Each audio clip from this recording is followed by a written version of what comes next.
I want to encourage somebody out there who's thinking about quitting and giving up. Somebody who has been praying for years for things to turn around. You're thinking about quitting, you're thinking about giving up. Don't give up. There are some times in life where you fall down and you feel like you don't have the strength to get back up. So it's like one step at a time.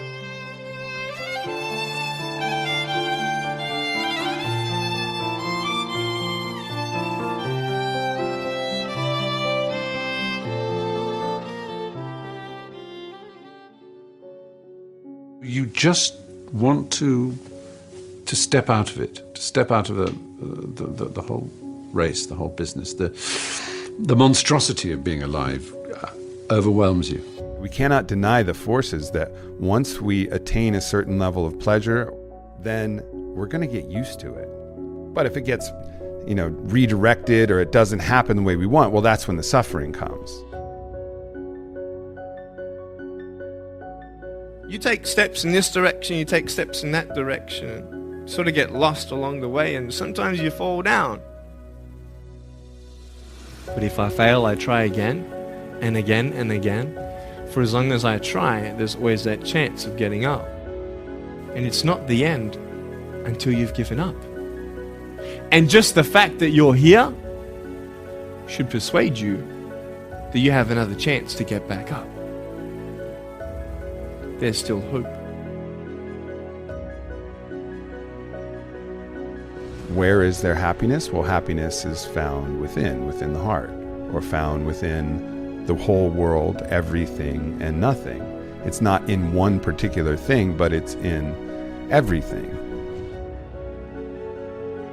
I know how it feels to have a broken heart, and I know how it feels to be alone. But I just want you to know that it's not the end.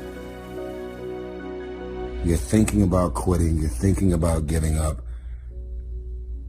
Don't give up.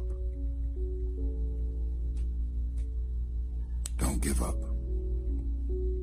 Stay in it. Stay focused.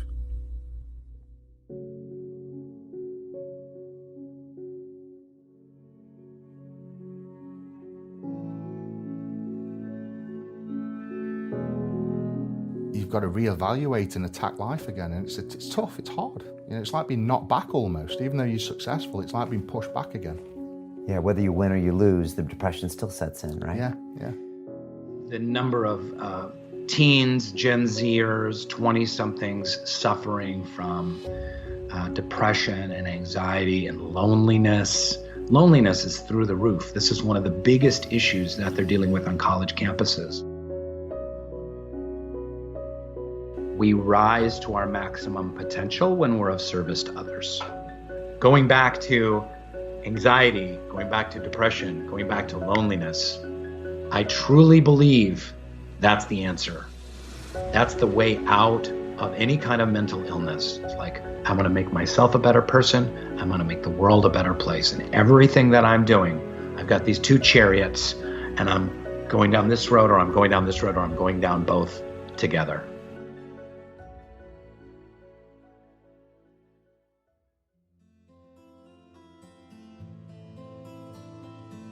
I've been there a lot in my life, especially before my car accident, my teenage years.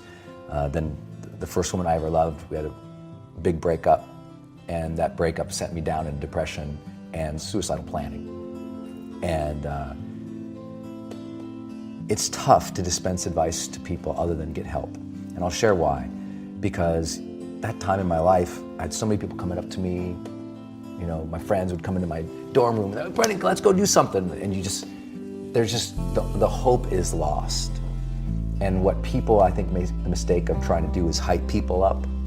Everything's gonna be okay, you're gonna be great. And what people need who are suicidal is serious psychological intervention. They need to seek support and help. And outside of that, when they do get that support, the first thing a great therapist is going to do, outside of the emotional reflection work of why are you here and what has caused this sort of pattern for you, they're going to get you starting to get some momentum. The most important thing is when you are super down, outside of finding that emotional reasoning for where you are, is to start getting momentum. Because with momentum comes hope. With momentum comes motivation. With momentum comes, that feeling that there's a reason for tomorrow. And so it's as simple as just saying, okay, what are 3 things I'm going to do today? And I don't mean that like a lot of personal development guys would say, like, what are your 3 big goals for the day? Arr! I'm like, dude, sometimes that first goal is, I'm going to shower today. I'm really going to shower today. I'm going to walk to the library. I'm going to come home. And that's all they got. Like literally, that's all they got. And you gotta honor that struggle when you're in that place. Like know that where you're at, it is okay that you're there. And now you're gonna need help. And now you're gonna have to set up some daily practices just every day, win a little bit. Not like win your dreams, not like crush through goals, not like be a badass, not like, no, just momentum, man. Most of the guys I've dealt with in that position who were suicidal, outside of their therapeutic work, I said, the most important thing you can do is win the morning. I don't want to ever be flippant with the advice to people who are dealing with that situation outside of get some help, get some momentum, and be okay if that momentum is really small, because it will build. Trust that that momentum builds, and trust those gloomy and bad, dark days, trust that those are going to be there. They'll get less and less and less as you learn how to cope, but they're gonna be there. And so when they're there, it's one of outside of teaching people to bring the joy in my life, I teach people to honor the struggle. Honor the difficulty. When we honor the struggle instead of hate the struggle, we can really achieve extraordinary things because our mindset's in the right place. It accepts, like, as soon as you honor the struggle, you accept that, oh, of course, there should be struggle here. I should honor this process. When you go to the gym to work out, you honor that this is going to be hard, and honor that process of getting better. And the more that you bring honor to it, the more your psyche builds with strength, and you get a little bit of that esteem back because you see yourself engaging something versus avoiding it and running away. You see yourself connecting with something and giving it reverence. You're like I have reverence for the difficulties of life. They may be better. So I don't want a friction-free life. I'm not interested in it.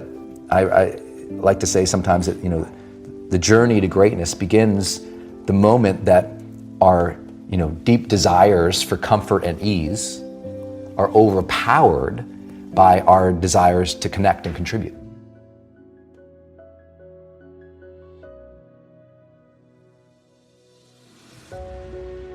Because I look at veterans in the past, it was, I think in World War II it was called shell shock. It was all these different things, but it was not acknowledged in the way that it is now, but I think it needs to be talked about more. I think the more things are talked about, the more comfortable we are, and the more we can understand them.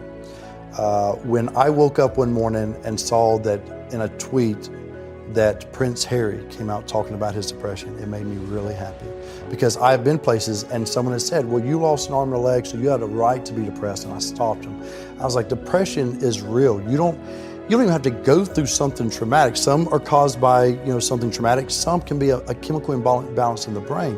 And I feel like if you had heart problems and saw a cardiologist, well, everyone would be concerned about you, would know you're doing better, and it would be open and honest with the crew, anybody you work with. Not weird. But the most complicated organ in your body, if you have a problem with it, suddenly we don't want to talk about that? No, and you can get over it. And that's what people need to realize. You can be cured. You can get past it. That's what we need to realize. The reason I did it is because when I was in my depression, I thought I was alone. I didn't open up to anybody. So I thought someone's going to read this and it's going to help them. So as nervous as I was about the book, I kept thinking that one person is going to read it. Well, now it's open up this dialogue, and I'll go and I'll speak and we'll do Q&A, and people want to talk about it. I gave a speech in Florida, and it was an older crowd. It was just, like I was going to say, they were old. And I speak what's on my heart. And I gave my speech, and as I was closing, I kind of mentioned some depression. because I was coming out of the winter months, and it hit me again this past winter, and I went and saw the doctor, and so it was on my mind, and it came up. And as I was saying, I thought, this generation of people probably aren't connecting to what I'm saying. When I walked off the stage and they lined up, the amount of people that thanked me for talking about mental health. And here I was, I thought they didn't want to hear. I thought I was stepping out of line. No, it needs to be talked about, because it's not just this generation. It's people are realizing more and more that it's an issue. Right. And the more we talk about it, the easier it is for people to be honest with themselves and get the help they need.